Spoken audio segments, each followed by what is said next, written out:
Investment appraisals are a crucial aspect of financial management, enabling businesses to evaluate the profitability and feasibility of their investments. Nevertheless, business portrays denial in the appraisal trial. In this video, I will delve into 3 key types of investment appraisals: the payback period, return on capital employed, and break-even point, explaining their advantages, disadvantages, and applications with simple examples. What are they, and what do they do for investment besides appraisals? Payback period. The payback period is the time it takes for an investment to generate enough cash flows to recover the initial investment. It is simple to calculate and easily understood, making it a popular choice among managers. Its focus on short-term returns helps avoid the uncertainties of long-term forecasting and emphasizes liquidity. However, the payback period method has its limitations. It ignores the time value of money within the payback period and is not a suitable measure to deal with risk. Disregard both the size and timing of cash flows beyond the payback period.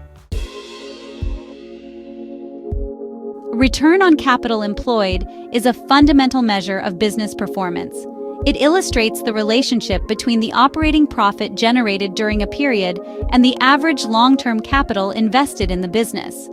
A profitability ratio measures how efficiently a company utilizes its available capital. It is calculated by dividing earnings before interest and taxes by capital employed, which is the equivalence of total assets minus current liabilities. Many consider return on capital employed a primary measure of profitability due to its quick and simple calculation and easy comprehension by non-financial managers. It also presents results as a percentage, which is easier to understand. However, the return on capital employed focuses on accounting profitability rather than cash flows, does not consider the length of the project, and ignores the time value of money. It measures return against the book value of assets in the business, which may not reflect their current market value. The break-even point analysis determines when total sales revenue equals total cost. It is a useful tool for evaluating how long it will take or how many customers a new business would need to make a profit. The break-even point method is simple, quickly calculated, and easily understood by non-financial managers. It helps assess risk, known as the margin of safety, and predicts the effect of sales price changes. However, it assumes that sales prices are constant at all output levels. It also assumes that everything produced is sold and that all output is sold at the same price. Each method has its benefits and drawbacks. Therefore, businesses must consider which is a good fit in conjunction with other methods to get the most accurate effectiveness, efficiency of goals, and profitability. Examples of each of these investment appraisal methods. For the payback period, suppose a company invests $10,000 in a new piece of equipment that is expected to generate $2,000 per year in additional profit. The payback period would be $10,000 divided by $2,000, which equals 5 years. This means the company would recover its initial investment after 5 years. For return on capital employed, let's say a company has an operating profit earnings before interest and taxes of $50,000, and the capital employed total equivalence assets minus current liabilities is $200,000. The ROCE would be $50,000 divided by $200,000, equaling 25%.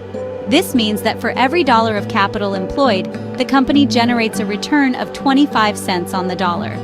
For the break-even point, if a company sells a product for $20, the variable cost per unit is $5, and the total fixed cost is $30,000. The break-even point in units would be $30,000 divided by the difference between $20 and $5, which is 2,000 units. This means the company needs to sell 2,000 units to cover its costs and start making a profit.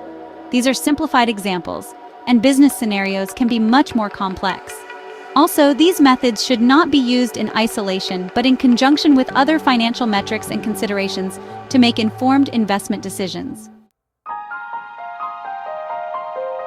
While each of these investment appraisal methods has its strengths and weaknesses, the choice often depends on the specific context and objectives of the business.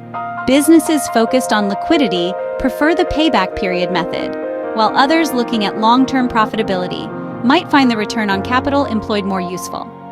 Understanding these methods can significantly aid in effective and efficient business management. Read more articles and stories from Squarecom on Medium and LinkedIn. If you have any comments or suggestions, please write them down below. I will be happy to receive them at any time. Please share, like, and subscribe if you like the video. Happy day or night to you all.